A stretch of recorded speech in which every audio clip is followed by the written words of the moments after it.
E a gente já vai acionando aqui, diretamente da Praça São Pedro, no Vaticano, ninguém mais, ninguém menos que Fábio Piperno, comentarista do 3 em 1, nosso irmão aqui de Jovem Pan. Piperno, você me ouve bem? Marinho, tudo bem? Boa parte do público já se retirou, né? Ainda tem muita gente por aqui, não tanto quanto na parte da manhã, e é claro que a gente pode dizer que hoje a Praça São Pedro é uma Babel, um lugar realmente exuberante, é uma Babel, porque tem todas as nacionalidades. Falei com pessoas aqui do Oriente, eu disse na entrada anterior até um grupo da Nova Caledônia, portugueses, espanhóis, pessoas de toda a Europa, brasileiros, inclusive.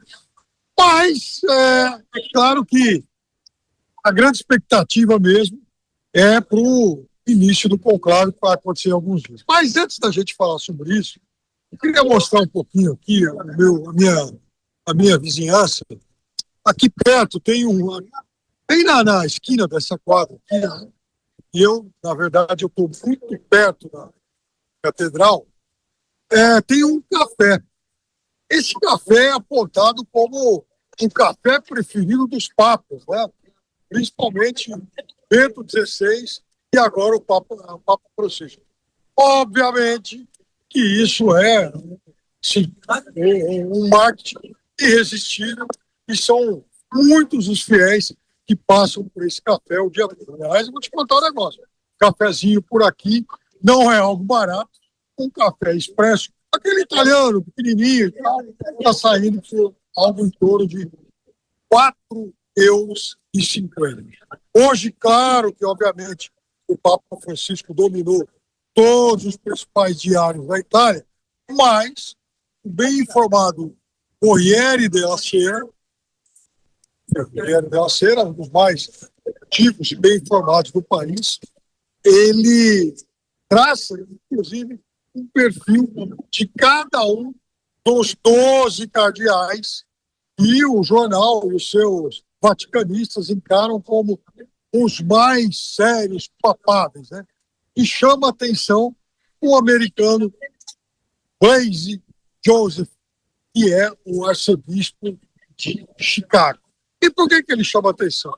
Porque muita gente acha que chegou o momento da Igreja Católica fazer um aceno, privilegiar a Igreja Católica americana, né?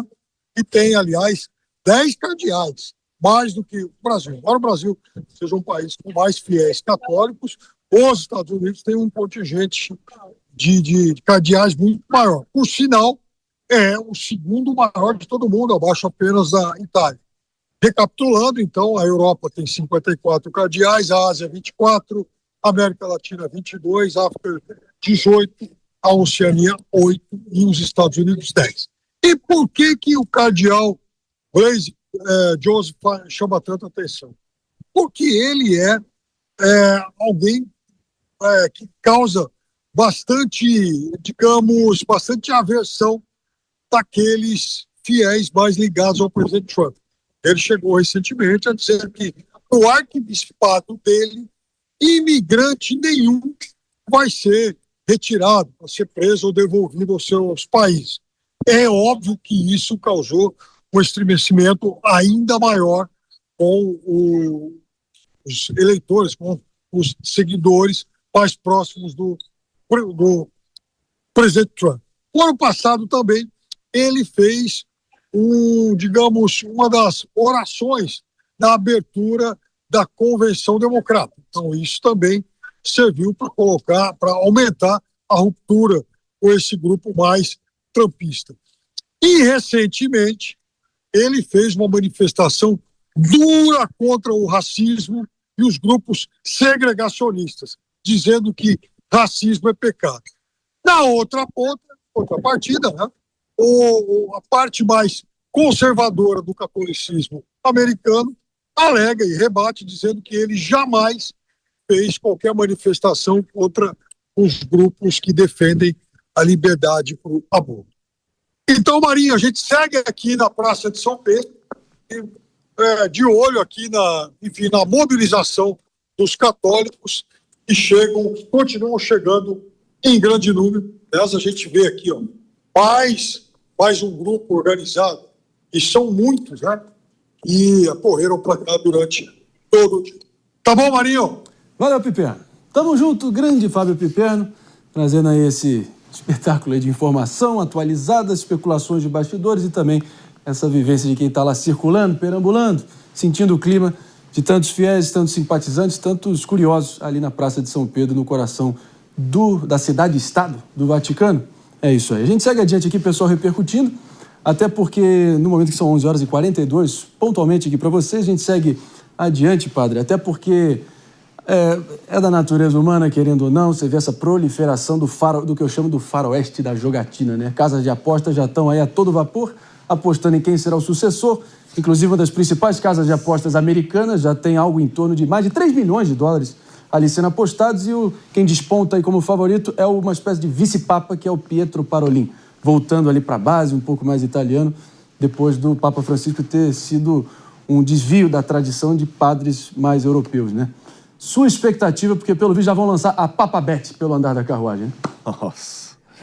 No dia de ontem, a CNBB, a Conferência Nacional dos Bispos do Brasil, também deu uma coletiva, e o Núncio Apostólico do Brasil, uma espécie de embaixador da Santa Sé, ele dizia que não é hora ainda de pensarmos em sucessores. Perfeitamente. E é um fato, porque, por exemplo, no conclave de 2013, o cardeal Bergoglio sequer era mencionado entre os futuros papáveis, né? Então, é meio impossível, eu diria, ou até imprevisível, a gente pensar quem será o futuro Papa, porque tudo depende das próximas congregações gerais, dessas reuniões que vão acontecer agora, após o sepultamento do Papa.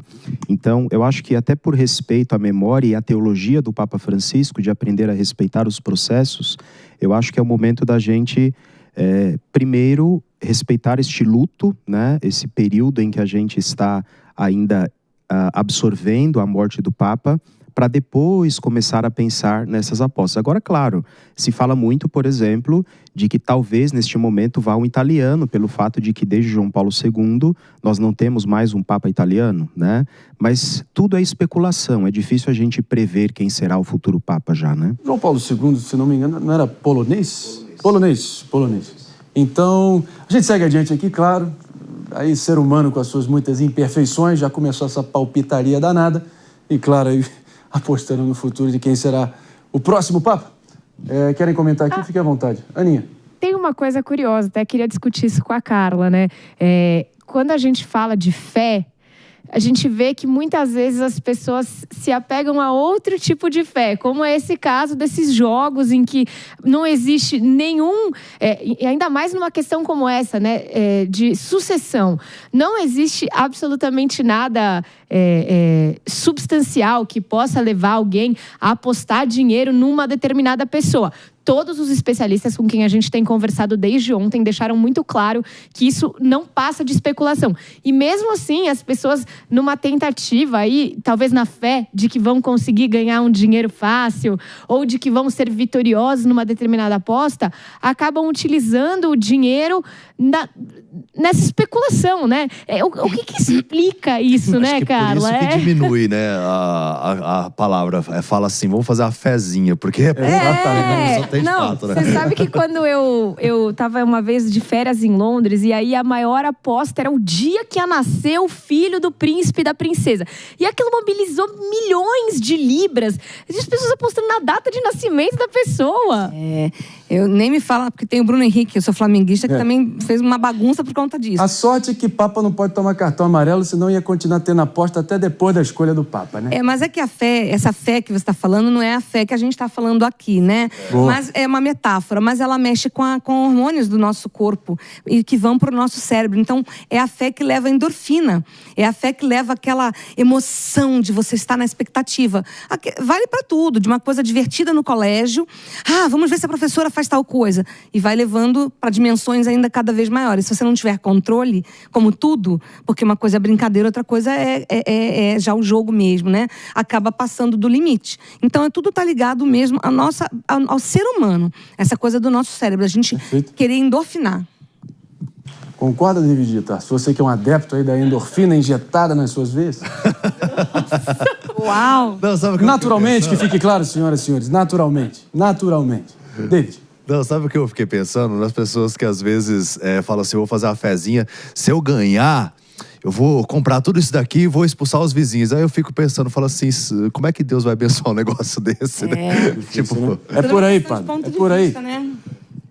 É por aí, sem dúvidas. É por aí. Não, esse argumento ele é muito interessante, né? Isso é reflexo também um pouco dessa sociedade hedonista, talvez muito egoísta, né? Se aposta esperando ganhar dinheiro fácil, como dizia aqui a nossa colega, e de alguma forma é interessante a gente pensar na finalidade também que se tem em vista desse dinheiro fácil, né? Então, a gente ouve histórias até muito absurdas, né? Um ou outro ainda diz, não, eu vou doar uma parte para fazer uma obra de caridade e tudo mais, mas em geral os motivos são interesses bem egoístas mesmo. Né? E pensar que até pouco tempo a única associação de jogos com os católicos era no máximo aqueles bingos ali na quermesse da igreja, né? E agora a gente vai vendo o pessoal aí sem perder na linha, já na palpitaria, para ver quem será o sucessor. Muita grana envolvida, mas claro, é o luto e a reverência que tem que prevalecer. E eu tenho uma pergunta para você, André. Diga. Se você tivesse a oportunidade de ter uma conversa com o Papa antes dele falecer, o que você falaria para ele? Você quer ficar no meu lugar aqui? Não, eu estou te colocando porque eu gosto. Não, lógico. Não, eu tenho repetido aqui essa pergunta. Como é que ele gostaria de ser lembrado, algum ato, alguma fala, alguma imagem que ele gostaria de ser lembrado daqui a 50 anos? Essa coisa de você ser perene, né? De como você transcenderá os testes do tempo.